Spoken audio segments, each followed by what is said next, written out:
ప్రసంగి గారు ఏమంటున్నారు తెలుసా? నువ్వు దేవుని మందిరానికి వెళ్ళినప్పుడు ప్రవర్తన జాగ్రత్త. అంటే మందిరానికి వచ్చి వెళ్ళిపోయిన తర్వాత చూసుకోమంటున్నాడా, వస్తున్నప్పుడు చూసుకోమంటుండా? ఈ పాయింట్ మీరు ఆలోచించాలి. అర్థమవుతుందా?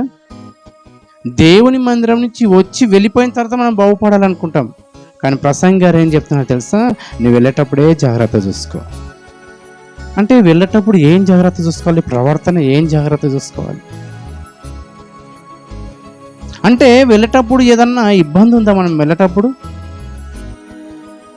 అంటే మనం మందిరానికి వస్తున్నప్పుడు బైబిల్ చేత పట్టుకొని వస్తున్నప్పుడు మన పక్క వాళ్ళు చూస్తే మన ఇబ్బంది ఉందా? ఉందన్నట్టుగా చెప్తున్నాడు కదా. నువ్వు దేవుని మందిరానికి వెళ్తున్నప్పుడు మొదటి వచనం చదవండి అమ్మా. నీవు దేవుని మందిరమును పోయినప్పుడు నీ ప్రవర్తన జాగ్రత్త ఏం చూసుకోవాలి? జాగ్రత్త చెప్పండి అమ్మ. ఏ ప్రవర్తనను జాగ్రత్త చూసుకోవాలి చెప్పండి?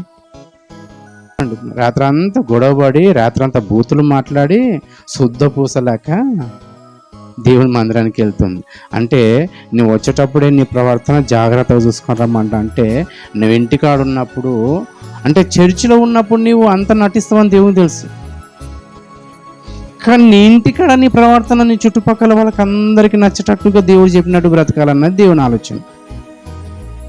అర్థమవుతుందా?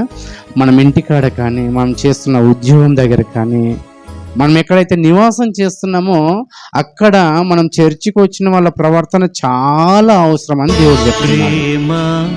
దేవుని ప్రేమ, ప్రేమ దేవుని ప్రేమ.